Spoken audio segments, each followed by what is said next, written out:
Hello there, and welcome to the Sleepy Historian, a quiet corner where the past drifts in softly and forgotten worlds return as gentle stories for the night. Tonight, we'll be wandering into the tragic myths of Orpheus and Eurydice, Persephone's descent beneath the earth, the quiet exile of Hephaestus, and the brief shining life of Achilles, letting these ancient stories unfold at a pace meant for rest. Together, they carry old reflections about love that reaches beyond death, seasons that return and fade again, and the strange human wish to be remembered even after the body grows still. Now, dim the lights, maybe let a fan hum in the background, and let's slowly step into the past, softly, gently, together. You begin in a landscape that feels older than memory, but not yet heavy with sorrow. The hills are warm beneath the afternoon sun, olive leaves shimmer like small silver mirrors in the breeze, and somewhere nearby, a river folds quietly around smooth stones. It is a world still balanced, still listening to itself. In this gentle world, a child is born whose voice will one day reach even the quiet halls of the dead. His name is Orpheus. The ancient Greeks said he was the son of Apollo, the god who carried sunlight and music in equal measure, and Calliope, the muse who guarded poetry like a careful librarian of memory. That meant something unusual from the very beginning. It meant that song and story were already waiting for him before he ever touched a string. And so, as he grows, the first sounds he makes are not cries of frustration or hunger, but small humming tones that seem to linger in the air longer than they should. Even the breeze appears to pause, as if uncertain whether it is supposed to interrupt. By the time he is old enough to walk beside shepherds on dusty paths between grazing fields, he's already carrying a lyre. It is not yet the golden instrument his father will later give him, but it is enough. He plucks a single note. The sound does not rush forward, it settles. It spreads slowly through the grasses the way evening light spreads across a hillside, touching everything without forcing anything to change. Nearby, a shepherd forgets to call his flock. A hunting dog lowers its head and stops mid-step. Even the river seems to soften its voice against the stones. The Greeks told stories like this not because they believed rivers truly changed direction for music, but because they believed harmony itself was a real force in the world. When something was deeply right, they imagined nature leaning closer to listen. And Orpheus, even as a boy, seemed to carry that kind of harmony with him. Later, when Apollo places a golden lyre in his hands, the instrument gleams with quiet authority, as though it already knows the journeys it will travel. The strings catch sunlight and return it in thin, bright threads that almost look like sound before sound begins. From that day forward, Orpheus does not simply play melodies. He rearranges silence. Farmers pause mid-harvest, holding bundles of grain loosely in their arms, as if unsure whether work still matters in the presence of such music. Travelers linger longer than intended beside crossroads. Even arguments between neighbors dissolve halfway through their anger, replaced by uncertain laughter at how quickly irritation can fade when a melody drifts across a field. There is something comforting in this idea the Greeks preserved. They imagined that music could briefly restore the balance people were always losing, and Orpheus becomes known not as a warrior or a king, but as someone who could remind the world how it once sounded before grief entered it. In the evenings, he walks beneath tall trees whose trunks hold the warmth of the day. He plays beside streams that reflect early stars. Sometimes he sits among shepherds who pretend not to be moved, though they listen longer than they intended to stay. Sometimes he plays alone, letting the last notes settle into the earth like seeds that will not grow into plants, but into memories. Stories begin to travel ahead of him. They say stones shift closer so they can hear more clearly. They say birds delay migration. They say even lions pause mid-hunt, confused by a feeling they do not have names for. Whether these things happened exactly as told was never the point. The stories themselves reveal something quieter. The Greeks believed beauty was not decoration, it was structure. It was the hidden pattern holding the world together, the way threads hold cloth even when no one sees them. And in Orpheus, They imagined someone who could touch that pattern directly. For a time, this gift brings only wonder.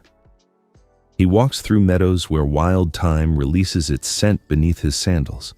He rests beside riverbanks where reeds whisper softly against one another. He plays beneath evening skies where the first stars appear one by one, and as though stepping carefully into position. Nothing has been lost yet. Nothing has been taken. The world still feels generous. But the Greeks also believed something else about happiness. They believed that when joy becomes too complete, it begins to draw attention, not always kind attention. Somewhere beyond the olive groves and the grazing fields, beyond even the distant mountains whose outlines fade into blue evening haze, another story is already beginning to move toward him. It is not loud. It does not arrive with thunder. It begins the way many changes begin in Greek myth, quietly. And very soon, someone else will step into the music he is making, someone whose presence will change the shape of every note he plays afterward.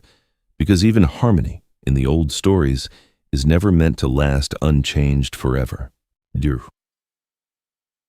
You first notice her not through sight, but through a change in the music. Until now, Orpheus has played for hills, rivers, and wandering listeners who pass through his life like wind across tall grass. His melodies belong to the open world. They drift easily, touching everything and resting nowhere for long. But one afternoon, while the air is warm and still and the cicadas hum lazily among the olive branches, something shifts. A figure pauses nearby. Her name is Eurydice. She does not speak immediately.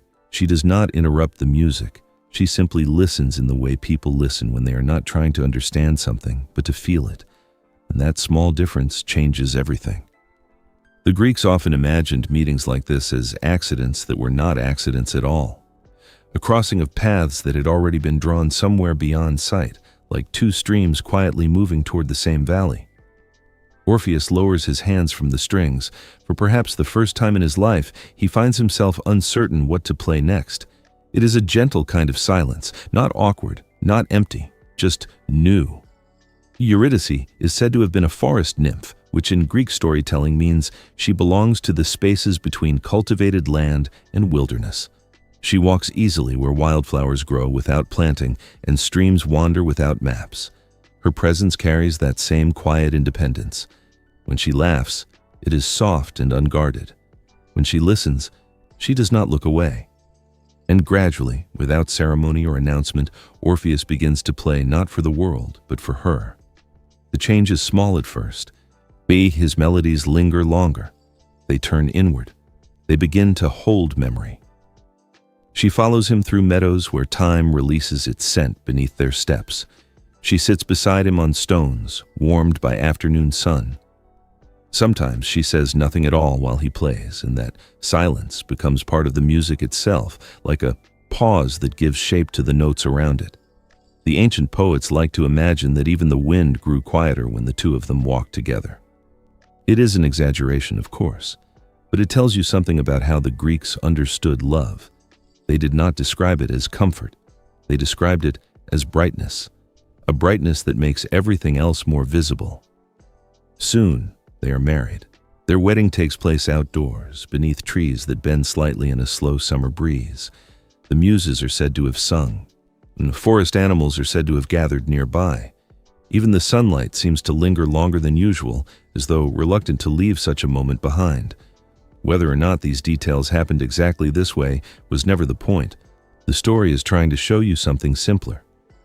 For one evening, the world feels complete. Wine is poured into shallow cups. Laughter moves easily between friends. Someone begins clapping in rhythm with the music. Someone else forgets to finish a story because listening has become more important than speaking. It is the kind of happiness that arrives quietly, but fills every corner of the day once it settles. And in Greek mythology, that kind of happiness rarely goes unnoticed for long.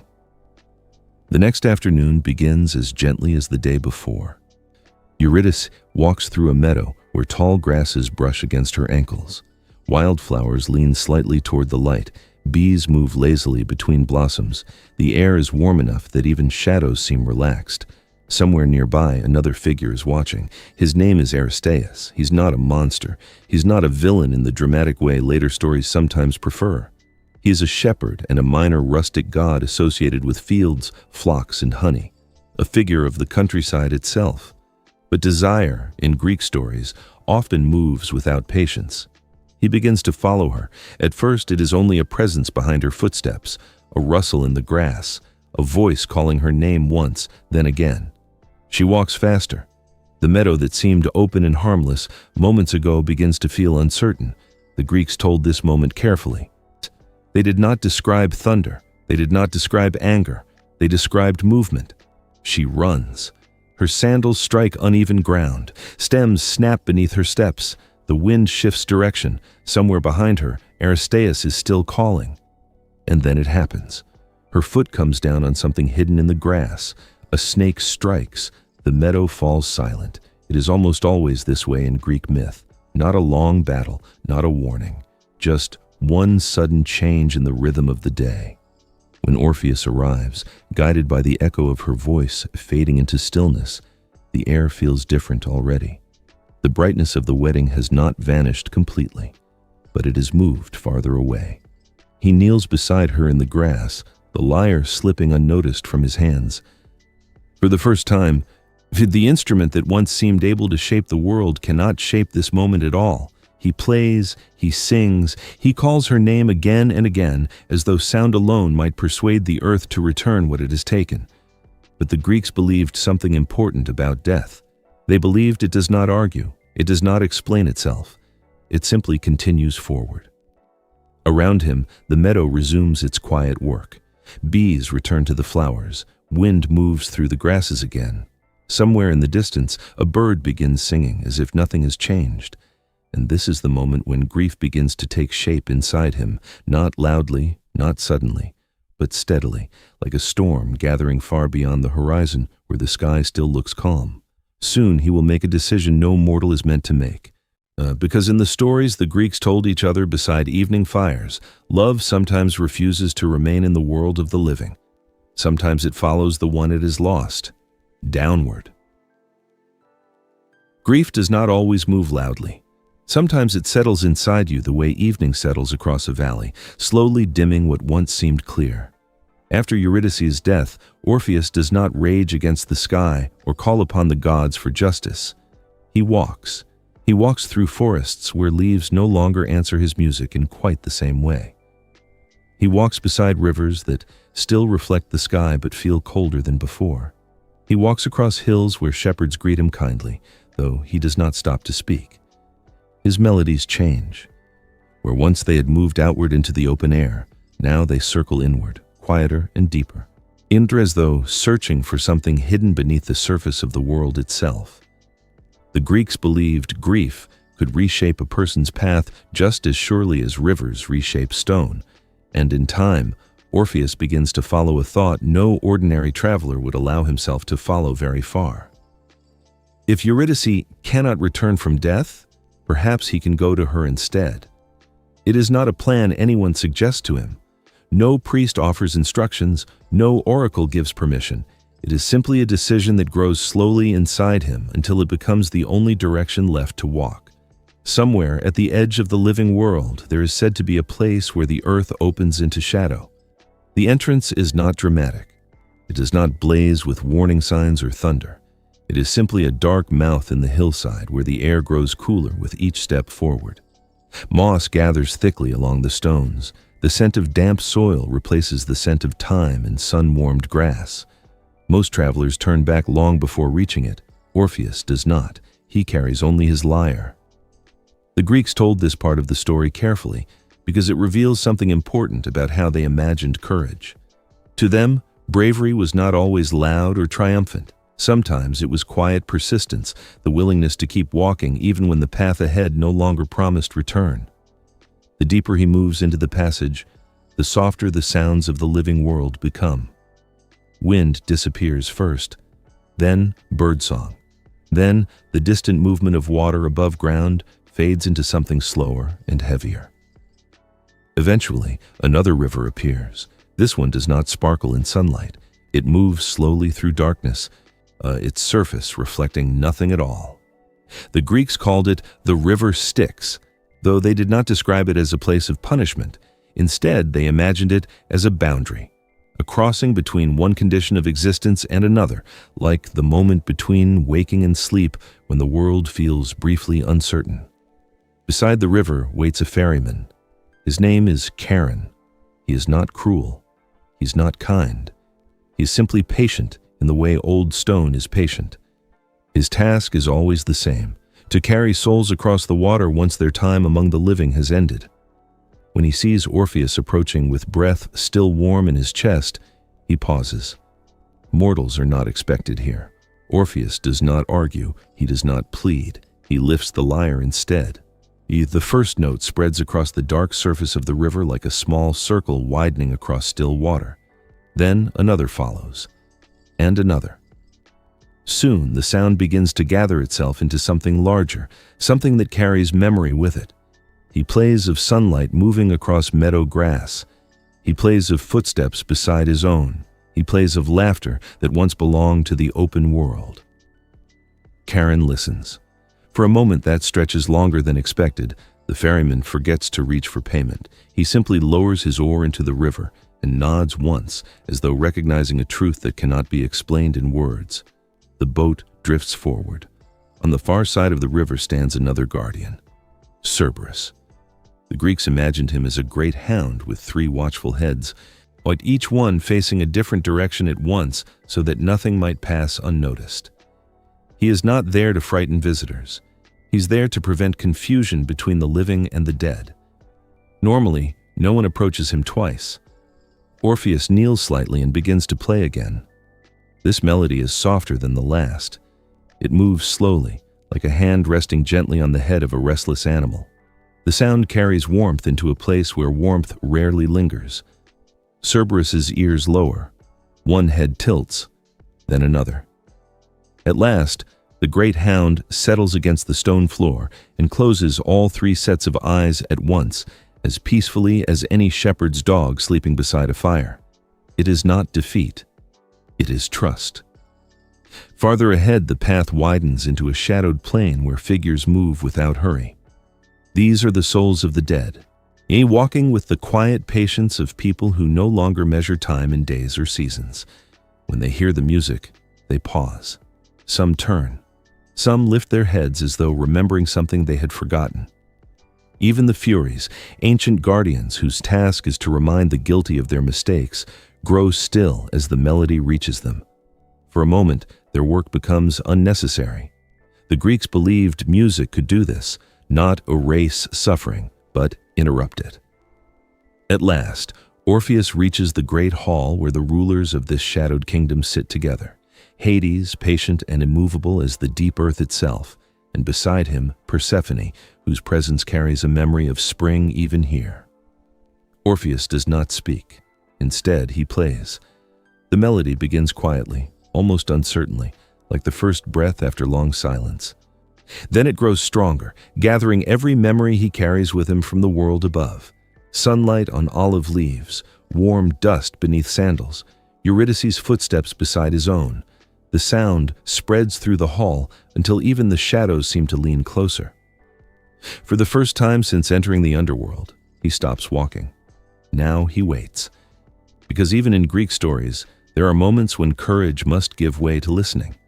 And somewhere behind the stillness of that dark throne room, a decision is beginning to take shape.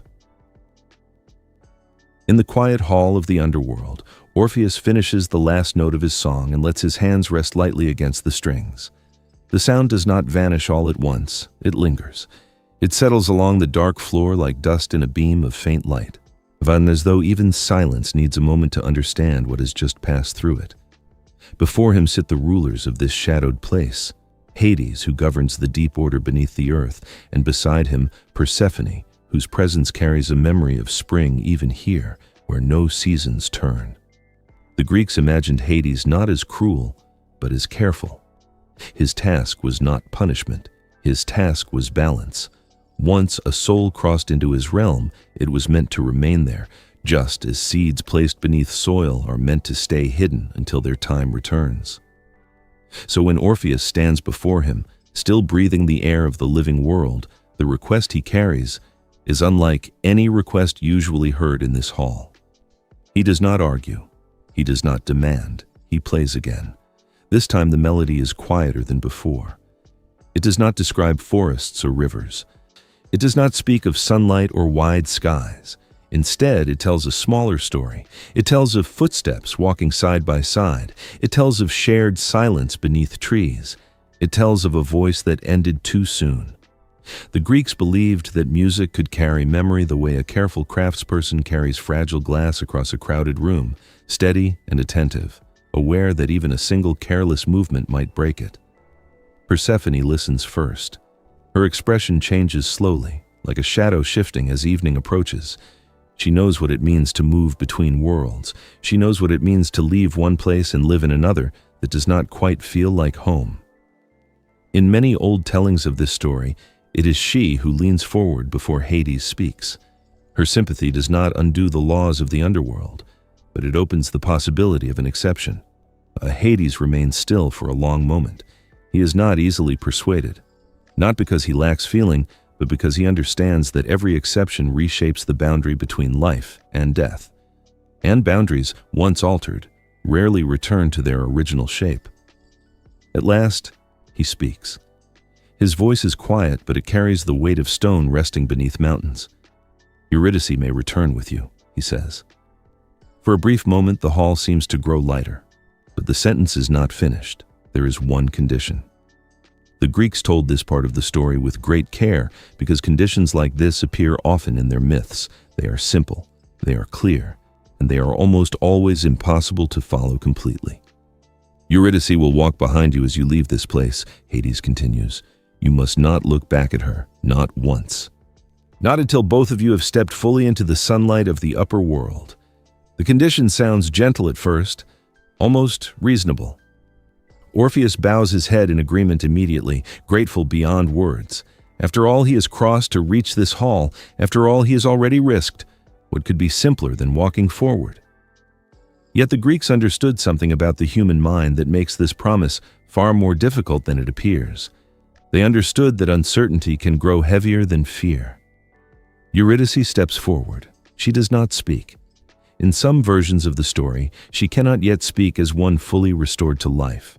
In others, silence itself is part of the condition.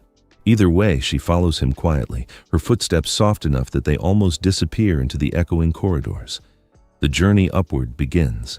The path back through the underworld is not the same as the path down. When Orpheus first entered, his purpose had been clear. His grief had pointed him forward like a lantern in darkness. Now, his purpose is mixed with hope. And hope, the Greeks believed, can sometimes make the ground feel less certain beneath your feet. He walks carefully along narrow passages where the air grows gradually warmer. Behind him, there's only silence, no breathing, no footsteps he can fully trust, no voice calling his name. At first, this silence feels manageable. He focuses on the faint outline of light ahead. It appears far away, no larger than a small opening between stones, but it is enough to guide him. He continues walking. Yet with each step, the silence deepens. It begins to feel less like absence and more like distance. The Greeks told stories like this not to describe failure, but to describe doubt. They understood how easily the mind begins to question what it cannot see. Is she still there? Did Hades change his decision? Was the promise ever real at all? He wants to speak her name.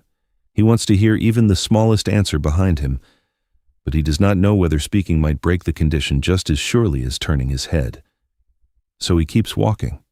The light ahead grows wider. The air begins to move again, carrying the faint scent of grass from the world above. For the first time since entering the underworld, he feels warmth against his face. Still, he does not look back. Yet something inside him begins to shift. The silence behind him grows thinner, as though stretched too far across the distance between them. It feels almost as if Eurydice herself is fading again, step by step, with no sound to prove she remains.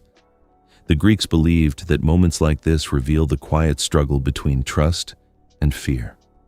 He reaches the final stretch of the path. The opening above him is now bright enough to cast long shadows across the stone floor. Sunlight waits just ahead, and still he cannot hear her. He stops.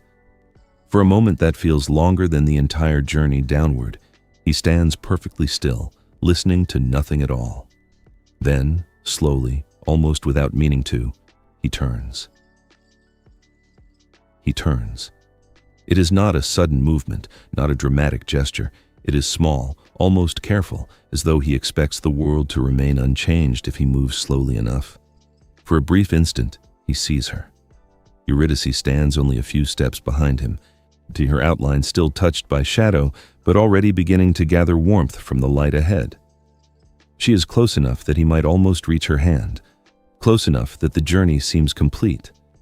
Then, the condition breaks.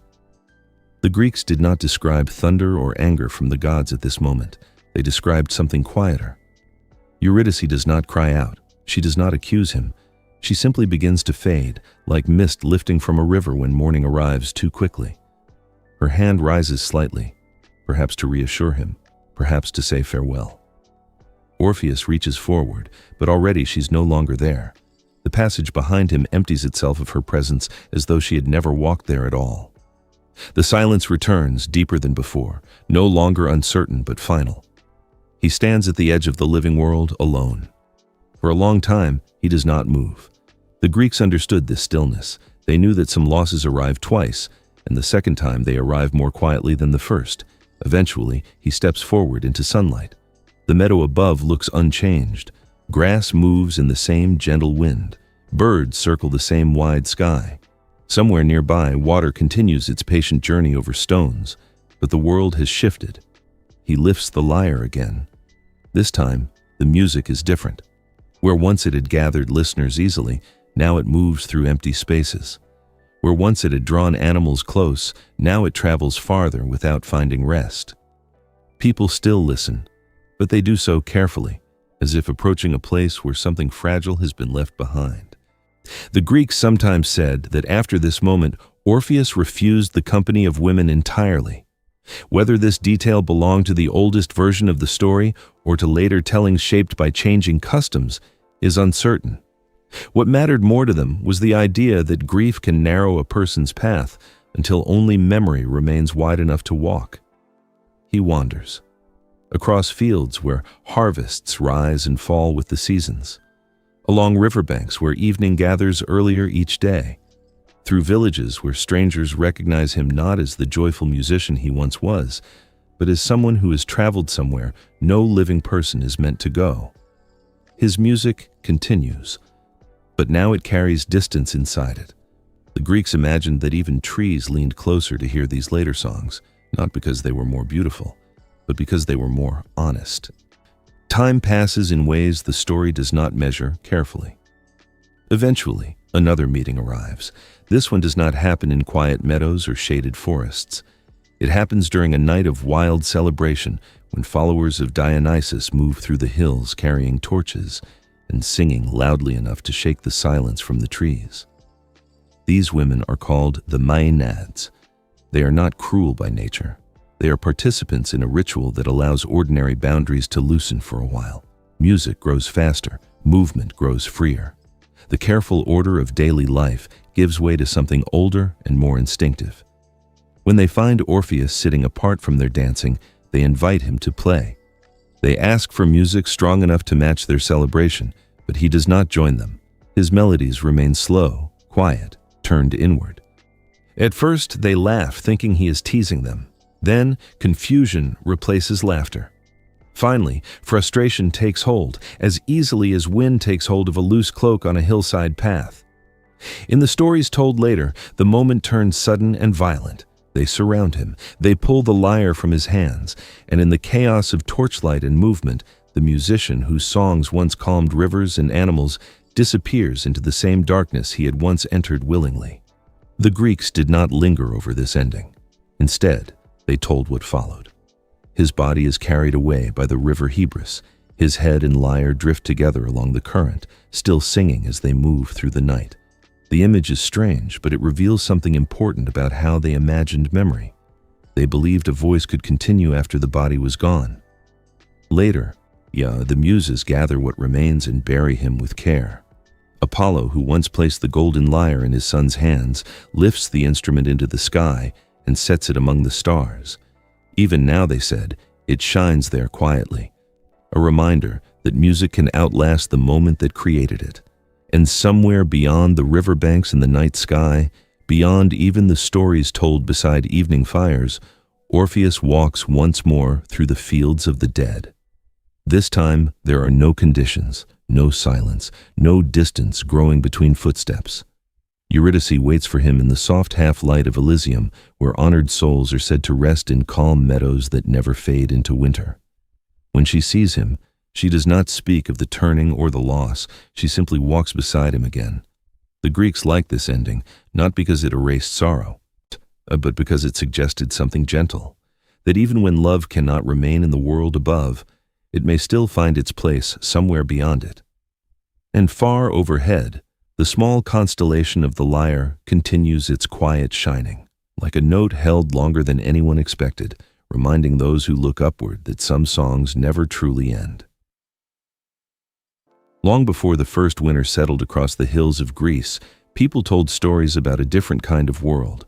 In that earlier time, they said, the earth did not sleep, seeds did not wait beneath frozen ground, rivers did not shrink into narrow winter paths, trees did not stand bare against pale skies. Instead, the land remained gentle and generous through every season, as if the year itself had chosen not to turn. At the center of this quiet abundance walked Persephone. She moved through meadows where grain ripened without urgency and flowers opened without fear of fading too soon. Wherever she stepped, the soil seemed to respond with patience rather than effort. The Greeks did not describe her as powerful in the way thunder gods were powerful. They described her as necessary, because she belonged to growth. Her mother, Demeter, watched over these fields with the steady attention of someone who understands how fragile nourishment can be. She was not only a goddess of harvest, she was the guardian of timing itself. She knew when seeds should be buried and when they should rise again. She knew when rain should fall softly and when sunlight should linger longer across the hills. To the people who depended on grain for survival, Demeter was never distant. She was present in every loaf of bread, every basket of barley, every handful of wheat scattered across prepared soil. The Greeks understood food not as something ordinary, but as something sacred. Bread was not simply eaten, it was shared, broken, offered, and remembered. And behind every harvest stood the quiet figure of Demeter, walking unseen beside farmers in their fields. Persephone often walked with her. Together they moved through valleys where the scent of warm earth rose gently after rainfall. They passed orchards where fruit bent branches low with weight. They crossed meadows where shepherds rested in the shade while their flocks grazed without hurry. The world in these stories felt complete. There was no reason yet to imagine absence. Ancient listeners would have recognized something familiar in this picture. Many of them lived close to the rhythm of planting and harvest. They understood how deeply daily survival depended on soil that behaved as expected. A world without winter was not only beautiful, it was comforting. It meant certainty. It meant continuity. Persephone's presence helped explain that certainty. She was not yet queen of the underworld. She was still a daughter walking beside her mother, gathering flowers in fields where nothing needed to be hidden beneath the ground. The Greeks often described her carrying baskets. Inside them she placed bright blossoms, tender shoots of new grain, and seeds that would later be planted again. These baskets appeared in many rituals performed in her honor. Even centuries later, people carried similar baskets during quiet seasonal festivals, remembering a time when growth seemed effortless and the earth answered quickly to careful hands.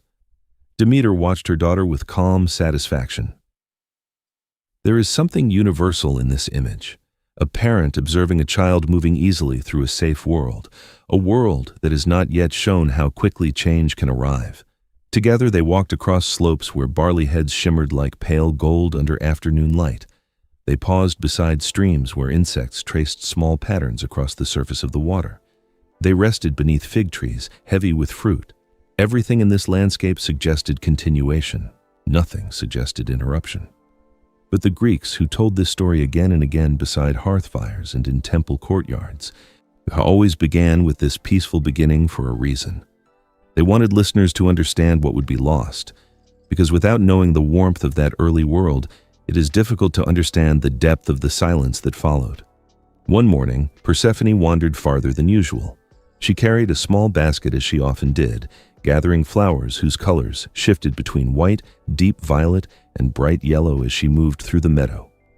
The air felt still in the way summer air sometimes does just before something changes. Nearby, the earth itself seemed unusually quiet. In later retellings, poets would say that even the birds hesitated before flying across that field. Whether or not this happened exactly that way did not matter. The story was preparing listeners for something they already understood from their own lives. Sometimes the most ordinary days become the turning points people remember longest. Persephone knelt beside a cluster of blossoms growing closer together than the others. Their scent was sharper than expected, almost sweet enough to feel heavy in the air. She reached forward to gather them carefully, arranging them inside her basket with the same calm attention she had always used. For a moment, nothing changed. The meadow remained warm. The sunlight remained steady. The world still seemed whole. But beneath the surface of the earth, something had already begun to move. The Greeks imagined this movement not as violence, but as inevitability, a shift in balance, a quiet opening between worlds that had always existed, even when no one noticed it. Very soon, the ground beneath Persephone's feet would no longer feel as certain as it had that morning. And when it opened, the earth itself would begin to learn what absence feels like. The meadow opens. It happens so quietly at first that Persephone does not understand what she is seeing. One moment she's kneeling among flowers, arranging pale blossoms carefully into her basket. The next, the ground beneath her feet shifts with a deep, distant sound, like thunder heard through stone instead of sky. The earth parts. Not violently, not angrily, but with the slow certainty of something that has always known it would one day open. From the shadow below rises a chariot drawn by dark horses whose hooves do not strike sparks, but silence. Their breath carries the chill of places where sunlight does not reach. Lit at their reins stands Hades, ruler of the underworld, patient and watchful, as steady as the roots of mountains. He does not shout, he does not threaten, he simply reaches forward and lifts Persephone into the chariot beside him. The flowers fall from her hands, the basket tips, and before the meadow can gather itself again, the opening in the earth closes as smoothly as it began. For a moment afterward, the field remains unchanged. The wind continues moving through the grasses. Bees still circle above the blossoms she had been gathering. The sunlight rests exactly where it had rested before. But Persephone is gone. Far away, Demeter feels the absence before she understands it. The Greeks told this part of the story with great care. They did not say she was informed. They did not say a messenger arrived. They said she heard her daughter's cry carried across the world like a thread pulled suddenly tight between two distant hands. She stops walking. The grain she's been blessing pauses mid-growth as though listening with her. Then she begins to search. At first, she moves quickly across the valleys she knows best, calling Persephone's name beside rivers and orchards, through meadows and across the slopes where barley bends in the wind. Shepherds see her passing and step aside without speaking. Farmers watch her cross their fields without stopping her, sensing that something larger than weather has begun to move through the land. She carries torches, even during daylight.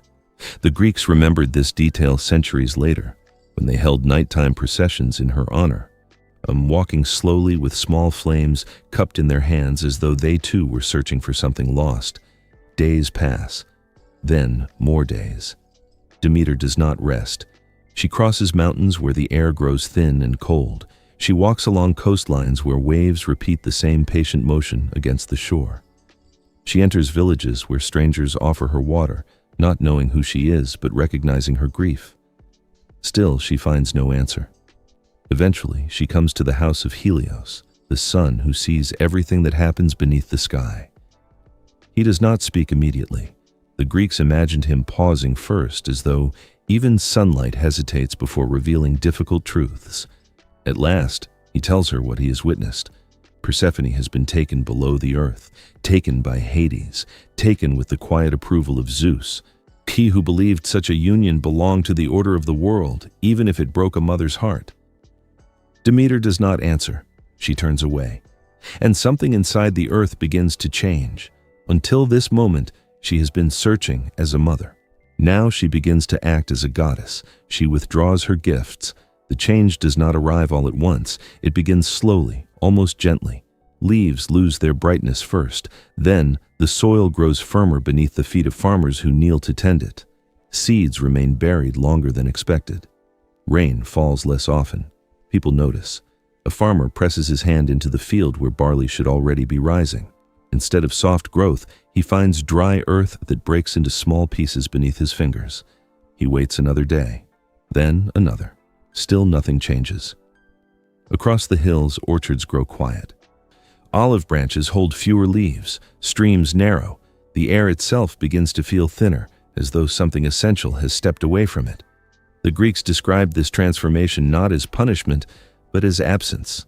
The world wasn't being attacked, it was being neglected. Without Demeter's attention, the earth simply stopped answering.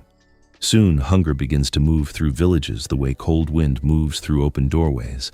People gather in temples. They offer bread that has become harder to bake. They whisper prayers that grow more urgent each evening. Even the gods begin to notice. Sacrifices grow fewer. Smoke rises less often from altars. Songs once offered in gratitude are replaced by quiet questions no one can answer. Zeus, watching from the high sky, understands what is happening. That if Demeter continues her search without relief, the land will not recover. And if the land does not recover, the people who honor the gods will not survive to honor them much longer. For the first time since Persephone disappeared, concern reaches even Olympus. Because hunger, unlike grief, spreads quickly. And when it spreads far enough, even the immortals begin to listen. Soon, a message will travel downward into the underworld itself, and Persephone's absence will begin to reshape the rhythm of the entire year. Far below the surface of the earth, where sunlight arrives only as memory rather than presence, Persephone sits beside the quiet throne of the underworld. Time moves differently here. There are no mornings marked by birdsong, no evenings softened by fading light. Instead, there's a steady stillness, like a room where no one has opened a window in a very long while. The souls who pass through this place walk gently, without hurry, as though they have stepped outside the ordinary turning of days. Persephone watches them. At first, she is only a visitor. Then gradually, without anyone saying exactly when the change happens, she becomes something more. The Greeks began to call her queen, not because she ruled with authority like a warrior, but because she remained. She learned the paths between shadowed fields. She listened to the quiet voices of the dead. She sat beside Hades not as a captive, but as someone who had begun to understand the shape of this second world. Still, the memory of the upper earth never left her. She remembered sunlight warming the edges of olive leaves. She remembered grain bending in the wind beside her mother. And she remembered the simple movement of walking through meadows where every step carried the promise of growth. Above the earth, Demeter continued her wandering. The land had grown pale under her absence. Farmers waited beside fields that did not answer their efforts. Villages spoke more often of scarcity than of harvest. Even the animals moved more slowly, as though uncertain whether spring would return. At last, Zeus could no longer ignore what was happening. The Greeks told this part of the story carefully, because it reveals how closely they connected divine decisions with the survival of ordinary people. When the earth stopped producing grain, the problem did not remain among the gods. It reached kitchens, storage jars, and village roads. So Zeus sent a messenger downward. Hermes, the traveler between worlds, descended along the same hidden paths Orpheus had once followed. He moved easily through shadowed passages where echoes softened quickly against the stone. He crossed the dark river that marked the boundary between the living and the dead, carrying with him a request that would change the shape of the year itself. When he reached Persephone, He spoke gently. "Your mother waits for you," he said. "The earth waits as well." Persephone listened. In some versions of the story, she stood at once, ready to return. In others, she hesitated, aware that she had already begun to belong to two places at once. The Greeks preserved both possibilities, perhaps because they understood that leaving one home for another is never a simple movement in a single direction. Hades did not refuse the request, but he understood the balance that held the world together as clearly as Demeter understood the rhythm of seeds. But before Persephone departed, he offered her something small, a fruit, a pomegranate. It rested in his hand like a quiet question rather than a command. Its surface was deep red, almost dark enough to disappear into shadow. When opened, it revealed a cluster of bright seeds arranged carefully inside, each one shining like a drop of evening light caught in glass. Persephone accepted the fruit. She ate a few of the seeds. Ancient storytellers never agreed on the exact number. Some said there were several. Others simply said there were enough to matter. What mattered most was not the counting. It was the meaning. In the Greek imagination, sharing food created connection. To eat something in a place was to belong there, at least in part. So when Persephone tasted the seeds, she did not lose her freedom. Instead, she gained a second home. When Hermes led her upward again, the air began to change long before they reached the surface. The darkness softened. The silence loosened. Somewhere ahead, faint warmth gathered like the first thread of sunlight slipping beneath a closed door. Above them, Demeter waited. The Greeks imagined her standing beside fields that had not grown for months, listening for footsteps she had not heard since the day the earth opened. When Persephone appeared beside her once more, the silence broke. Mother and daughter embraced, and the world answered immediately. Grass rose through the soil again. Branches lifted new leaves toward the sky. And seeds that had rested quietly beneath the surface began to open as though they had only been waiting for permission. The return of Persephone brought spring. But the story did not end there. Because of the seeds she had eaten below the earth, she could not remain with her mother all year. Part of her belonged to the underworld now, just as part of her still belonged to the upper fields. So, an agreement was made. For part of each year, Persephone would remain beside Demeter in the world of sunlight and harvest. For another part, she would return below to sit beside Hades in the stillness beneath the earth. The Greeks used this story to explain something they watched every year with careful attention. Grain vanished into the soil, leaves fell, cold arrived. Then slowly, almost quietly, growth returned again. They imagined Persephone moving between these two conditions, like a traveler carrying messages from one season to another. When she rose, the land softened. When she descended, the fields rested. And in temples near the town of Eleusis, people gathered each year to remember her journey in quiet ceremonies that spoke not only about crops, but about hope itself. Some believed that just as Persephone returned from darkness to light, human souls might also find a path beyond the stillness of death. So her story became more than a story about seasons. It became a promise that what disappears beneath the surface of the earth is not always lost. Sometimes it is only waiting for the right moment to return. Long after the first story of Persephone's return began to travel across the Greek world, people gathered each year to remember it. They did not gather loudly. They did not gather in celebration like festivals for victory or harvest. Instead, they walked quietly along dusty roads leading toward a small town west of Athens, carrying torches that flickered softly in the evening air. Their footsteps formed a slow rhythm along the path, like a heartbeat shared by strangers who had not yet spoken to one another. They were traveling to Eleusis. There, they took part in ceremonies known as the Eleusinian Mysteries, rituals that remained secret for nearly 2,000 years. Even today, historians know only fragments of what was said or shown during those nights. Yet what people believed about them tells you something important about how the Greeks imagined the boundary between life and death. Participants began their journey in Athens. They walked together along a sacred road, stopping at shrines along the way. Some carried baskets of grain. Others carried small vessels of water. Many carried nothing at all except the expectation that something quiet and meaningful awaited them at the end of the road.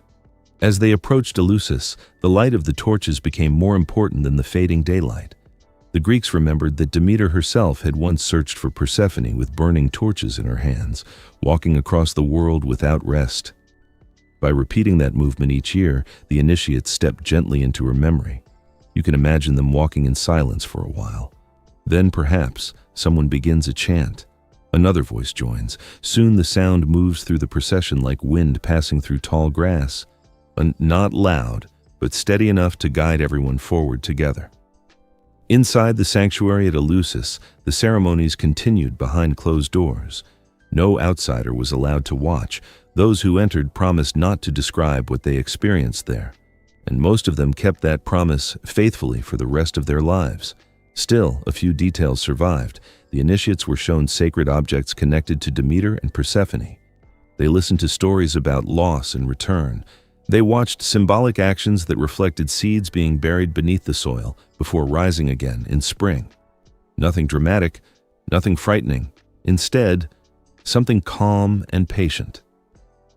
The Greeks did not attend these ceremonies because they feared punishment after death. They attended because they hoped for reassurance. The story of Persephone suggested that disappearance did not always mean ending. Sometimes it meant passage. Sometimes it meant waiting. An elderly woman once walked this same road with a basket of grain balanced carefully against her hip. She had buried a husband years earlier and a brother before that. Now she whispered a small prayer as she moved with the procession, not asking for miracles, but for understanding. Her hands tightened slightly around the basket each time the torchlight flickered, as though the grain itself might answer her questions if she carried it carefully enough. People like her returned home from Eleusis, changed in ways they did not describe directly. Writers later said they became calmer about death, more patient with uncertainty, less afraid of what waited beneath the earth. The ceremonies did not promise that everyone would escape death. No Greek story ever suggested that. Instead, they offered something quieter. They offered the idea that the journey below the earth might continue in ways the living could not yet see. In this way, Persephone's story became larger than a story about seasons. She was no longer only the daughter who returned each spring. She became a guide between worlds. Half of the year she walked among the living, where grain ripened and rivers reflected the sky. The other half she remained below, where shadows moved slowly across fields no sunlight reached. By traveling between these places, she reminded people that boundaries could be crossed more than once. Even Demeter's grief took on new meaning in these ceremonies. Her search was no longer only the story of a mother who lost her child. It became the story of anyone who had ever waited beside a grave and hoped that absence was not permanent. The Greeks did not describe these hopes in complicated language. They described them through movement, through torchlight, through grain placed carefully into hands, through silence shared among strangers who trusted the same story. Over time, the sanctuary at Eleusis became one of the most respected sacred places in the Greek world. Farmers came, sailors came, soldiers came. Even philosophers who spent much of their lives asking difficult questions about the nature of the soul walked the same road and entered the same ceremonies. They all returned home carrying the same quiet impression. That death might not be as final as it appeared.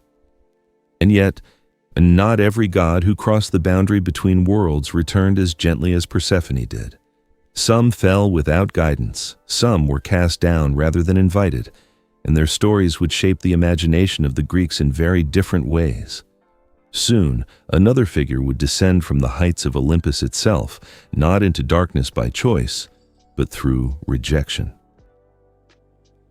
High above the valleys where farmers watched Persephone's return each spring, another story began in a very different place. It began on Olympus. The Greeks imagined Olympus not only as a mountain, but as a height beyond ordinary weather, a place where clouds moved slowly and light rested longer than it did anywhere else. From there, the gods watched the turning of seasons, the journeys of rivers, and the small, careful movements of human lives below.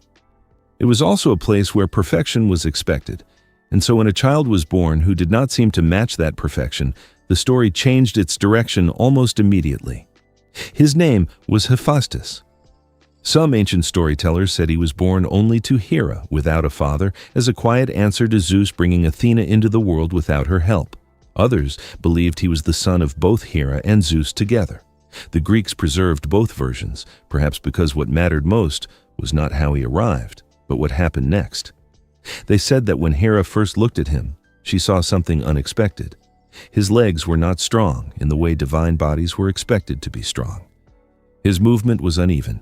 His steps would always carry a slight hesitation, bit as though the ground beneath him required more thought than it required from others. In a world where gods were imagined as shining and flawless, this difference felt difficult to accept. And so, in one telling of the story, Hera lifted the child and cast him from Olympus. In another version, it was Zeus who threw him, angered during an argument in which Hephaestus tried to defend his mother. The Greeks did not insist on choosing between these versions. Instead, they allowed both to exist side by side, as if acknowledging that rejection can come from more than one direction. The fall itself lasted a very long time. They imagined him dropping through layers of bright air where clouds drifted slowly apart beneath him, down past the flight paths of birds, down past the last places where sunlight still felt warm and familiar, until at last he struck the distant surface of the sea far below.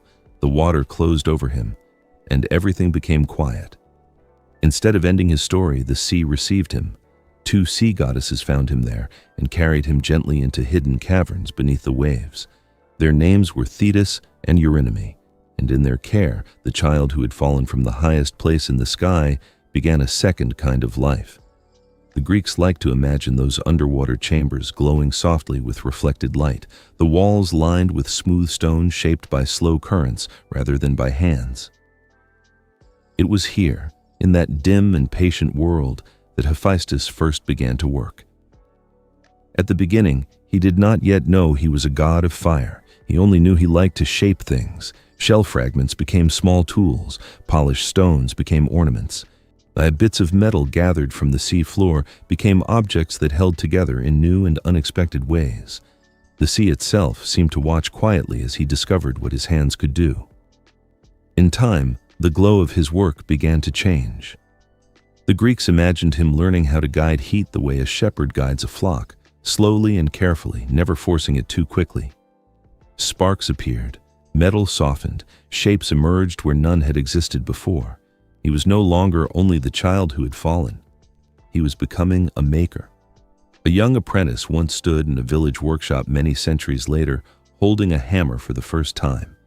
His teacher placed a small nail against a strip of bronze and showed him how to strike it gently rather than forcefully. The boy missed the first attempt, then the second. But on the third strike, the metal settled into place with a quiet, satisfying sound. The teacher nodded once, as if recognizing something ancient in that moment, the same patience the Greeks believed Hephaestus himself had once learned beneath the sea. Far above those underwater caverns, Olympus continued its shining routines without him. The gods gathered. They spoke. They watched the world. And for a time, they did not notice what had been lost. But Hephaestus did not remain unchanged by the fall. The Greeks believed something important about distance. They believed that when someone is pushed far enough away from where they began, they often return carrying something new. Years passed. His workshop grew brighter. His tools grew more precise. The objects he shaped became stronger and more beautiful than anything he had first imagined possible. He learned how to bend metal without breaking it, how to join separate pieces so smoothly they appeared to have grown together naturally, like branches joining along the trunk of an old tree. By the time Olympus remembered him again, he was no longer the child who had been thrown away. He was the only god who understood how to make things that lasted. And exile, which had once seemed like an ending, had quietly become the beginning of his power. Far beneath the surface of the sea, in chambers shaped by patience rather than sunlight, Hephaestus continued his work. He did not hurry. The Greeks imagined him learning slowly, as all true craftsmen do, listening to the quiet language of metal before deciding how it should change shape. Bronze responded differently than gold. Iron resisted longer than either. What each material carried its own mood, its own rhythm, almost like animals that must be approached carefully rather than commanded. Over time, his workshop filled with objects no one else could have imagined making. Bracelets that moved as though alive. Cups balanced so perfectly they never tipped. Small mechanisms that shifted when touched, as if remembering the motion of the hand that shaped them. Yet among all these creations, one object would carry him back toward Olympus. He began to build a throne. At first, it seemed like an ordinary seat, though nothing made by Hephaestus was ever truly ordinary. Its frame curved with quiet elegance. Its surface held the glow of polished gold that reflected light even in dim places. Fine details ran along its edges. Patterns so delicate they looked less like decoration and more like writing in a language only craftsmen understood. He worked on it for a long time, not angrily, not quickly, carefully. The Greeks believed that careful work can hold memory inside it, the way clay holds the shape of the hand that presses it. And this throne held the memory of Olympus itself, the place he had once fallen from and never forgotten. When it was finished, he sent it upward as a gift. It was meant for Hera. On Olympus, the gods admired it immediately. Even those who rarely noticed the work of others paused to study its smooth surfaces and balanced shape. Gold caught the mountain light and returned it softly, like still water reflecting a quiet sky. Hera accepted the gift. She sat down, and the moment she did, the throne closed around her. Invisible bonds formed along its arms and legs. They were not harsh, they were not painful, but they could not be opened. She could not stand. At first, the gods believed it must be some small misunderstanding. Perhaps the throne had been damaged during its journey. Perhaps a hidden mechanism had shifted unexpectedly. They tried to lift her free. Nothing moved. They tried to pull the throne apart. Nothing changed. Only then did they understand. The throne was not broken. It was working exactly as it had been made to work. The Greeks told this part of the story with a quiet kind of humor. Even the queen of Olympus, surrounded by immortals, could not stand up without the help of the child she had once thrown away. It was not revenge in the loud sense of the word. It was something more careful than that. It was memory shaped into metal. The gods called for Hephaestus to return, but he did not answer. Messengers crossed the sky. Winds carried invitations. Even promises were offered. Still, he remained in his workshop beneath the sea, shaping metal in steady silence. At last, another god volunteered to go after him. Dionysus. Unlike the others, Dionysus did not arrive with commands. He arrived with laughter, music, and a cup of wine carried easily in one hand. He found Hephaestus beside his furnace, sparks rising slowly around him like small drifting stars that had forgotten the sky. Instead of asking him to return immediately, Dionysus sat beside him. He poured wine. He listened. They spoke together for a long time. The Greeks liked this detail very much. They believed that friendship could sometimes succeed where authority failed. But Dionysus did not argue that Olympus needed Hephaestus. He simply reminded him that he already belonged there, whether anyone had admitted it before or not. Eventually, Hephaestus stood. Together, they traveled upward.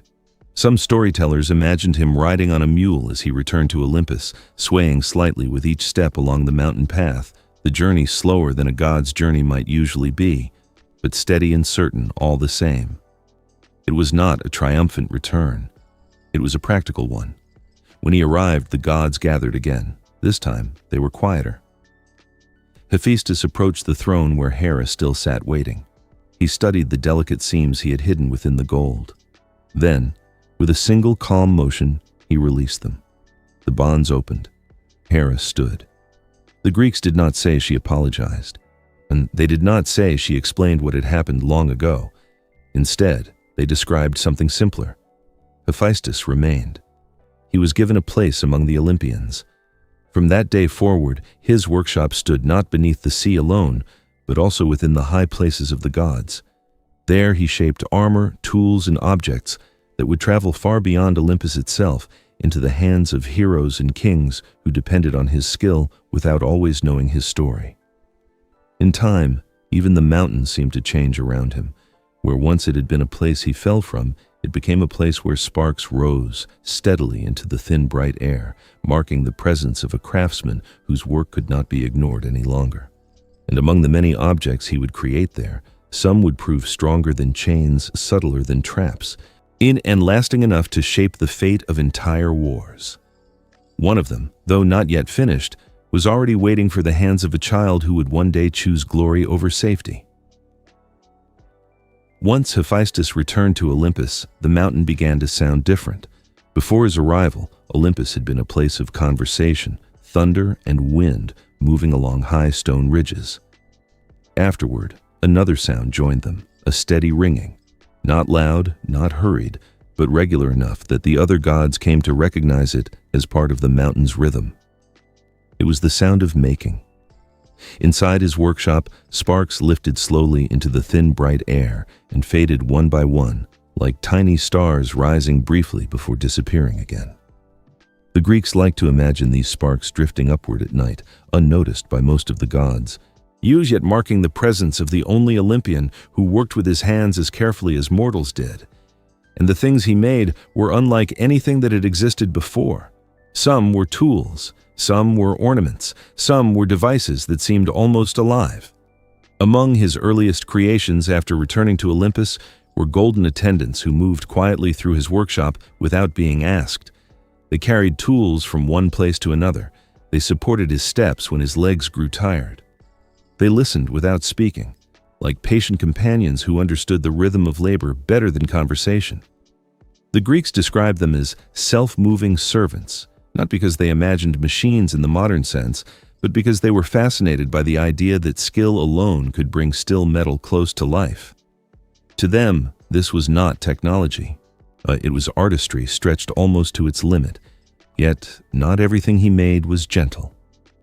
One day, he discovered that Aphrodite, his wife, had been meeting secretly with Ares, whose nature was restless and quick to move wherever conflict or desire led him. Hephaestus did not shout. He did not confront them directly. Instead, he returned to his workshop. There, he began shaping something almost invisible. It was a net, but not the kind fishermen carried to the shore. This net was made of threads so fine they could not easily be seen, and yet so strong that nothing caught inside them could escape. He worked slowly, drawing each strand thinner than hair, connecting each joint with the patience he had learned long ago beneath the sea. When it was finished, he placed it quietly above his bed. Later, when Ares and Aphrodite entered together, laughing softly and unaware of what waited above them, the net fell. It did not strike. It settled. It wrapped around them with such precision that even the swift god of war could not move his arms. The Greeks told this story with a certain amusement. They imagined the other gods gathering to witness the scene, not out of cruelty, but out of curiosity at how skill could overcome strength so easily. Even the fastest warrior, they liked to say, could still be stopped by a careful craftsman who knew where to place his threads. Afterward, Hephaestus released them. He did not need to punish them further. The net itself had already spoken clearly enough, but his creations did not remain only on Olympus. Some walked far beyond the mountain. On the island of Crete, the Greeks said there once stood a guardian made entirely of bronze. His name was Talos. He was not shaped like an ordinary statue. He moved. He walked the coastline 3 times each day, watching the sea for unfamiliar ships. When he saw danger approaching, he lifted great stones and hurled them toward the waves, protecting the island without needing sleep or rest. Inside his body ran a single channel of life, like a narrow stream of warmth moving through metal. At its base rested a small bronze seal that held that life in place. As long as the seal remained secure, Talos continued his slow, patient watch along the shore. The Greeks imagined him glowing faintly at sunset as he walked, his bronze surface catching the last light of the day, like a moving reflection of the sky itself. He was not only a guardian, he was a reminder that skill could shape protection as easily as it shaped beauty. And yet not every object Hephaestus made brought comfort. At the command of Zeus, he once forged chains strong enough to hold even a titan. These chains were meant for Prometheus, who had given fire to humanity against the will of Olympus. The punishment required something stronger than ordinary metal. It required something that would not weaken with time or weather. Hephaestus shaped the chains carefully. The Greeks remembered this moment with sympathy for him. They understood that craftsmen do not always choose the purposes their creations will serve. Sometimes the work must still be done, even when the heart would prefer another task. So Prometheus was bound to a distant mountain with chains that did not break, and still Hephaestus continued working. Armor followed, helmets shaped like rising crests of flame, and each shields wide enough to hold entire stories across their surfaces. Among these creations, one set of armor would become more famous than all the others. It had not yet been placed in anyone's hands, but already its shape was forming beneath his hammer, each strike echoing faintly across Olympus like a distant signal sent ahead of time. The Greeks believed that some objects seemed to know their future owners before they arrived. This armor was like that. It waited quietly in the workshop, reflecting the light of the forge the way a distant star reflects sunlight long before anyone notices it shining. And one day, it would belong to a child whose life had already been measured not by years, but by memory. Long before Achilles stood on the shores of Troy, and before armor rang against shields or ships crossed the wine-dark sea, his story had already begun in a quieter place. It began beside the water. The Greeks imagined the sea not only as a boundary between lands, but as a boundary between worlds. Waves moved back and forth across its surface like breathing, steady and patient, carrying messages from depths that rarely revealed themselves completely. Among those depths lived Thetis. She was not like the gods who ruled Olympus from high, bright air. She belonged to the shifting edge where water touches land, where shapes change quickly and nothing remains exactly as it was a moment before. The Greeks described her as gentle but powerful, calm yet difficult to hold, like tidewater slipping through open fingers. Both Zeus and Poseidon once noticed her. At first, this was not unusual. Sea nymphs were often admired by the gods, but something soon interrupted their interest. A prophecy arrived. It did not come as thunder or warning shouted across the sky. Like many Greek prophecies, it appeared quietly, as though it had always been waiting nearby. The child born to Thetis, it said, would grow stronger than his father. The Greeks understood what such words meant immediately.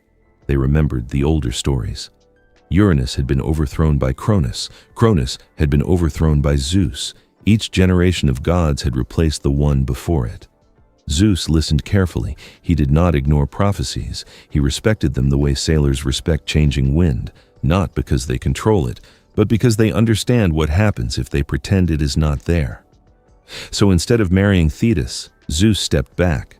Poseidon did the same. The Greeks often told this moment without drama. No argument followed. No rivalry remained.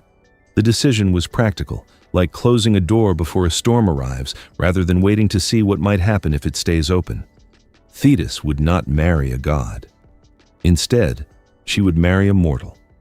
His name was Peleus.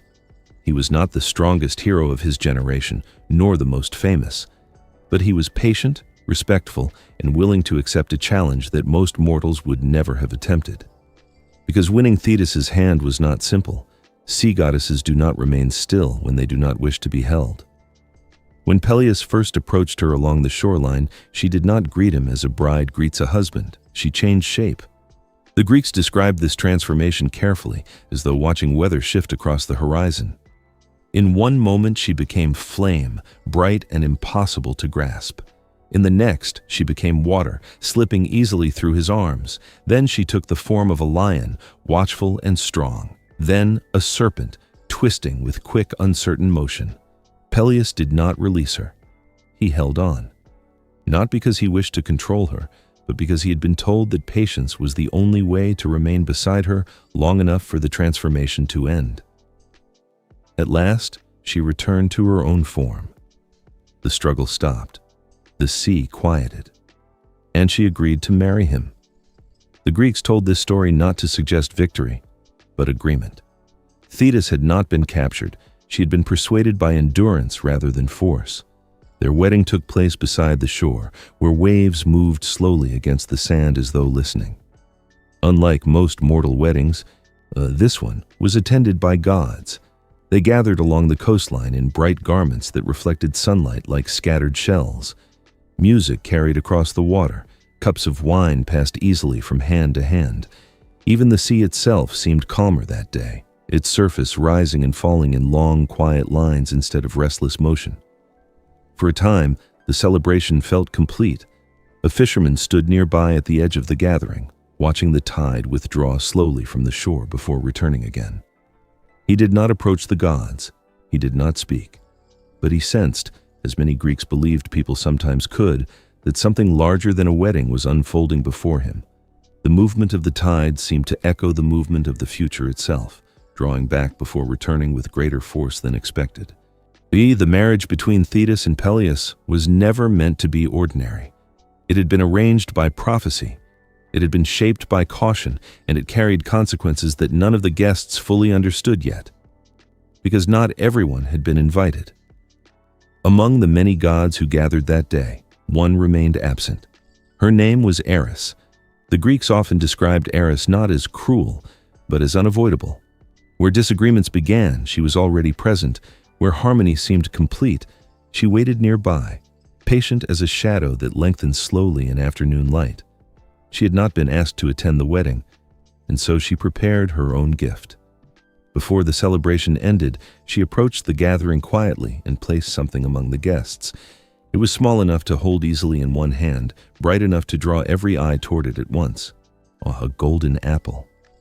And on its surface were written simple words that would soon change the course of many lives for the fairest. The wedding of Thetis and Peleus had been meant to bring the gods together in harmony. For a while, it did. Music moved easily along the shoreline.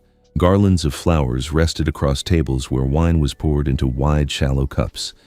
The sea lay calm beyond the gathering, its surface reflecting the pale brightness of the sky, as though the world itself wished to witness the celebration without disturbing it. But the Greeks often told stories like this with a quiet warning hidden beneath the beauty. When harmony becomes too complete, it begins to leave someone out. And on that day, the one left out was Eris. She did not arrive with noise or anger, she arrived with patience. The Greeks imagined her walking to the edge of the gathering as someone might approach a doorway that had been politely closed. She did not force her way inside. Instead, she left something behind. A single golden apple. Its surface caught the sunlight immediately, brighter than any cup or ornament placed along the tables. Guests turned toward it almost without meaning to. Even before anyone touched it, the object had already begun to change the mood of the celebration. Carved into its shining skin were simple words, "For the fairest." At first, the apple seemed harmless, but the Greeks understood something about praise. When offered without direction, it can become a question no one wishes to leave unanswered. 3 goddesses stepped forward. Hera, whose authority shaped the order of kings and cities. Athena, whose wisdom guided strategy, a craft and careful thought. And Aphrodite, whose presence carried the quiet power of desire itself. Each believed the apple might belong to her. The wedding guests watched in uneasy silence. No one wished to decide between them. Even Zeus, who ruled among the gods, chose not to answer the question himself. The Greeks often described this decision not as hesitation, but as caution. Some judgments carry consequences too large for even a king of the gods to settle without changing the balance of many things at once. So Zeus suggested another judge. Far away from Olympus, on the slopes above the city of Troy, lived a young prince named Paris. He was not known yet as a warrior. He was not known yet as a cause of war. He spent his days watching cattle move slowly across hillside grass, listening to wind passing through scattered trees, and sleeping beneath the open sky more often than beneath a roof. It was there that the 3 goddesses came to him. The Greeks imagined the moment quietly. Paris did not expect visitors. He did not prepare himself for a choice that would shape the future of kingdoms. He simply found 3 figures standing before him, whose presence made the air feel different from ordinary air. They asked him to decide which of them deserved the apple. At first, he hesitated. He understood immediately that no answer would leave the others satisfied. The apple seemed lighter than it should have been when he held it in his hands, as though it carried more consequence than weight. Each goddess spoke to him in turn. Hera offered power. If he chose her, she said, he would rule widely and be honored by many cities. Athena offered victory. If he chose her, she promised wisdom in battle and a reputation for strength that would not fade quickly. Aphrodite offered something quieter. She promised him love, not ordinary affection, but the love of the most beautiful woman in the world. The Greeks told this part of the story without judgment. They did not say Paris chose wrongly. They simply said he chose according to what seemed brightest to him at that moment. He handed the apple to Aphrodite. The decision ended the question of beauty. But it began something much larger, because the woman Aphrodite promised him was already married. Her name was Helen, and she lived far from Troy, in the household of a king whose allies would not easily forget her absence. The earliest Greek storytellers remembered this moment as the quiet beginning of the Trojan War. Not a battle yet, not even an argument, while only a promise made beside a hillside pasture where cattle grazed slowly in the afternoon light. Yet promises have a way of traveling farther than the people who make them. Back at the wedding of Thetis and Peleus, the celebration ended as all celebrations eventually do. Cups were emptied, garlands faded. Guests returned to their homes across sea and sky. But the apple remained in memory. A scribe who had been copying the names of the wedding guests earlier that day paused when he heard whispers about what had happened afterward. He dipped his reed pen again into ink and carefully added a note beside the margin of his list, not because he understood its importance yet, but because something about the story felt unfinished, like a sentence waiting for its final word. And he could not have known that the marriage he had just recorded would soon be remembered not only for its joy, but for the chain of events it quietly set into motion. From that union between Thetis and Peleus, a child would be born whose life would carry the weight of prophecy, armor, and memory all at once. And even before he took his first steps, his future had already begun to narrow toward a choice no hero could avoid. When the child of Thetis and Peleus was born, the sea did not grow restless, and the sky did not change its color. The Greeks did not describe his arrival with thunder or omens. Instead, they imagined something quieter. A mother watching her son breathe for the first time and already knowing that his life would not follow the ordinary length of seasons. His name was Achilles. You see, from the beginning, prophecy stood near him like a silent companion. It did not announce itself loudly. It did not demand attention, but it remained present, the way a distant storm remains visible long before its wind reaches the shore. The Greeks believed that Thetis understood this more clearly than anyone else. She knew her son would grow stronger than most men. She knew he would be remembered longer than most kings, and she knew he would not live long. So she began to search for a way to change what had already been spoken. Some stories say she carried him far from the household of Peleus, walking alone beneath the quiet cover of night until she reached the banks of the river Styx, the same deep boundary river that separated the living world from the lands below. The water there did not move like ordinary water. It seemed heavier, still, almost watchful.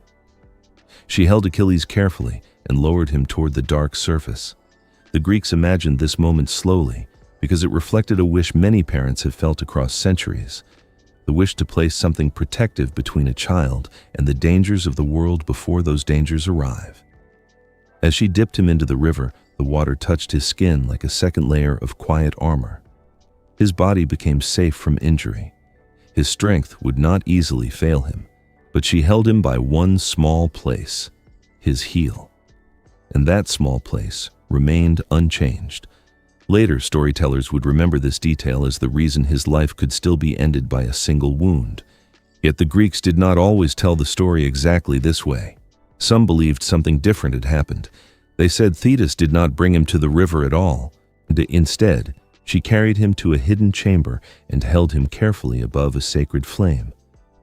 Night after night, she placed him near the fire so that the fragile parts of his mortal nature might slowly disappear, leaving only what could not be harmed behind. In this version of the story, Peleus entered the room one evening and saw what he believed was danger rather than protection. He cried out. The ritual stopped, and Achilles remained partly mortal.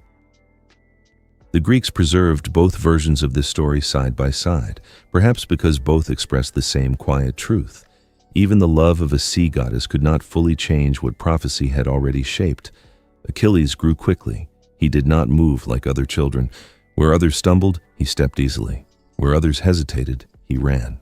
The Greeks described him as bright and swift from the beginning, like a young animal that already knows the direction of open fields before anyone points the way. Peleus watched him carefully. He understood that raising such a child would require more than ordinary teaching. Strength without guidance could become danger. Speed without patience could become recklessness. So when the time came, he sent Achilles away to learn from a teacher unlike any other. Before that journey began, however, there was a quieter moment at home. One evening, as the sky darkened beyond the doorway of their house, Thetis lifted Achilles in her arms and carried him outside to the edge of the shore. The waves moved slowly in the fading light, repeating the same motion they had made long before his birth and would continue long after his life ended. She held him there for a long time, not speaking, not explaining, simply watching the water as though it might answer questions she had not asked aloud. Nearby, a mother in a small village filled a basin with water drawn from a well and washed her child's hands before supper. She moved carefully, making sure the water was neither too cold nor too warm. The child laughed and pulled away, splashing the surface without understanding the care behind the gesture. Moments like this passed unnoticed across the Greek world every day, yet they echoed the same quiet hope Thetis carried beside the sea. Protection is always an unfinished task. No river can promise it completely. No flame can guarantee it forever. Still, she tried, because mothers in Greek stories, like mothers everywhere, they did not stop trying simply because the future had already been spoken. And as Achilles grew taller and stronger beneath her watch, the time approached when another teacher would begin shaping the part of him that neither river nor fire could reach. High above the valleys where grain bent in slow summer wind, and far from the restless movement of the sea that had shaped his earliest years, Achilles was carried into the mountains. There, on the slopes of Mount Pelion, lived a teacher unlike any other. His name was Chiron. The Greeks imagined him not as a creature of wild strength alone, but as something quieter and more balanced. He was a centaur, yet unlike the others of his kind, he did not live in noise or disorder. He lived among trees that grew slowly and evenly across the mountainside. It is beside a cave whose entrance opened toward long distances of sky and forest.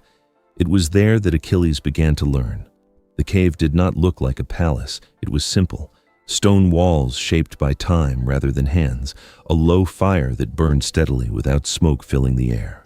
Bundles of herbs hanging from wooden beams where they dried slowly in the mountain breeze. The scent of pine resin mixed with the faint sweetness of crushed leaves. The Greeks believed that important lessons often began in quiet places. Chiron welcomed the child without ceremony. He did not praise him for his strength. He did not speak about prophecy. Instead, he placed simple tools into his hands and showed him how to listen before acting. Achilles learned to move across uneven ground without losing balance. He learned to watch the sky for signs of approaching weather. He learned how to follow animal tracks through soft soil without disturbing their pattern. These were not the skills of war alone. They were the skills of attention. In the mornings, he gathered herbs. Chiron taught him which leaves cooled fever and which roots eased pain. The Greeks remembered this detail carefully. They believed a great warrior should understand healing as well as injury, because strength without mercy rarely remained useful for long. In the afternoons, he practiced music. Chiron placed a lyre in his hands and showed him how to guide sound gently rather than forcefully. The strings answered slowly at first, but over time Achilles learned how a melody could steady the mind before action, the same way a craftsman steadies his hands before shaping metal. The Greeks often linked music with discipline. They believed it shaped the inner balance of a person as surely as training shaped the body. In the evenings, he listened to stories. Chiron spoke of earlier heroes who had crossed rivers, climbed mountains, and returned home carrying wisdom rather than only victory. He described journeys that required patience more than speed, and choices that required silence more than speech. Achilles listened carefully. Though he would one day become known for his swiftness, these early years were filled with stillness. A young student once sat beside his teacher in a small hillside shelter, grinding dried leaves into powder with a smooth stone bowl. The motion was slow and repetitive. At first, the boy grew impatient, wondering when the real lesson would begin. Only later did he understand that the grinding itself had been the lesson. Chiron taught Achilles in the same way, through actions that seemed ordinary until their meaning revealed itself over time. As Achilles grew older, his strength became more visible. He ran farther than other boys. He lifted heavier stones. He learned to throw a spear with accuracy that surprised even his teacher. Yet Chiron never praised these things too quickly. Instead, he reminded him that speed without direction could lead a traveler far from home. So Achilles learned restraint. He learned to wait before striking. He learned to listen before speaking. These lessons settled into him quietly, the way mountain air settles into clothing after a long walk through forest paths. The Greeks believed that this balance mattered deeply. They did not admire strength alone. They admired strength guided by judgment, and for a time, it seemed possible that Achilles might grow into a different kind of hero than the one later stories remembered. Sometimes, during the evenings, Thetis came to visit him. She did not remain long. The sea called her back too quickly for that. But she watched from the edge of the clearing as he practiced with spear and lyre alike, her expression calm but thoughtful, as though measuring the distance between the child she had carried beside the shoreline and the young warrior he was becoming. She still hoped. She hoped that education might change what prophecy had promised. She hoped that distance from kings and armies might delay the day when his name would be carried toward war. The mountains seemed to agree with her for a while. Snow fell quietly during winter months. Streams widened again in spring. Summer returned with warm wind moving through tall grass. Years passed in this steady rhythm, and Achilles remained among trees instead of ships. But destiny, in Greek stories, rarely forgets where someone is meant to go. Soon, word would travel across the hills from distant kingdoms preparing for war. And once that word arrived, even the calm slopes of Mount Pelion would no longer feel far enough away. Even after years in the mountain quiet of Chiron's cave, Thetis continued to watch the future as carefully as sailors watch the horizon. She knew what the prophecy had said. If Achilles remained at home, he would live a long life, peaceful and largely forgotten beyond his own household. But if he sailed to Troy, he would become famous across generations, remembered in stories long after his body rested beneath the earth. The Greeks understood this kind of choice very well. It was not a choice between good and bad. It was a choice between time and memory. And so, before the ships gathered, before the kings called their allies together, Thetis made one more attempt to change the path already waiting for her son. She took Achilles across the sea to the island of Skyros. There stood the palace of King Lycomedes, surrounded by cliffs where waves struck the rock in slow, repeating rhythms that seemed strong enough to guard secrets for many years. Within its walls lived the king's daughters, moving through shaded courtyards where light filtered softly through woven curtains and the air carried the scent of olive oil and clean linen. Here, Thetis hid him. Achilles did not arrive as himself. Instead, he entered the palace disguised as a girl. The Greeks said he was given the name Pyrrha, which meant the red-haired one, a name that suited him easily enough. Among the daughters of Lycomedes, he learned to walk more quietly than before, to sit differently than he had in the mountain caves, to let his voice remain softer than his instincts preferred. For a time, the disguise worked. Life inside the palace moved slowly and gently. Days passed in weaving rooms filled with colored thread. Evenings settled into courtyards where servants carried water jars from one shaded doorway to another. The sea remained visible beyond the walls, but it no longer seemed like a path leading toward war. Achilles lived there quietly, yet the Greeks believed something about destiny that appeared again and again in their stories. They believed it could be delayed, but not hidden. Across the Aegean world, preparations for war continued. Kings gathered ships, messengers crossed narrow straits carrying news between cities. And among those messengers traveled Odysseus, whose mind moved as carefully as Hephaestus' hands moved across metal. He had heard that Achilles was missing, and he understood that a hero strong enough to shape the outcome of a war would not simply disappear without leaving some trace behind. So he traveled to Skyros. When he arrived at the palace, he did not ask directly where Achilles had gone. Instead, he brought gifts, jewelry, fine cloth, decorated mirrors, and among them, hidden quietly between bracelets and shining ornaments, he placed a spear and a shield. The objects rested together on a low table in the courtyard, reflecting afternoon light the way calm water reflects the sky. Around them gathered the daughters of Lycomedes, examining the gifts with curiosity and laughter. Their hands moved first toward the necklaces, the polished rings, the embroidered fabric. Only one figure stepped toward the weapons. Achilles paused beside the shield. His hand rested against its surface without hesitation, as though greeting something familiar after a long absence. He lifted the spear slightly, testing its balance with a motion so natural he did not seem aware of making it. At that moment, Odysseus understood. Some storytellers say he ordered a trumpet to sound suddenly across the courtyard. The sharp echo startled the palace attendants, but Achilles reacted differently. Instead of stepping back like the others, he turned toward the imagined direction of danger, already searching for where he might stand in defense. The disguise ended there, not because anyone removed it, but because it could no longer remain convincing. The Greeks liked this detail very much. They believed a person's nature often revealed itself before words had time to explain it. Achilles had lived quietly among the daughters of Lycomedes, yet the sound of danger called him back to himself immediately, the way a distant horn calls travelers back toward the road they had tried to leave behind. Thetis arrived soon afterward. She understood what had happened before anyone needed to describe it. Her final attempt to keep him from Troy had ended as gently as the others, not with failure exactly, but with recognition. Achilles did not argue with her, and he did not speak of glory or war. He simply stood beside the weapons that had revealed him and waited. Nearby, a palace servant who had spent the afternoon arranging folded garments along a stone bench paused when she heard the trumpet echo across the courtyard. She looked up just in time to see the young visitor she had known as Pyrrha, standing differently than before, no longer hidden among bright cloth and quiet conversation. She would later remember that moment as the instant when a stranger became someone the world would soon recognize everywhere.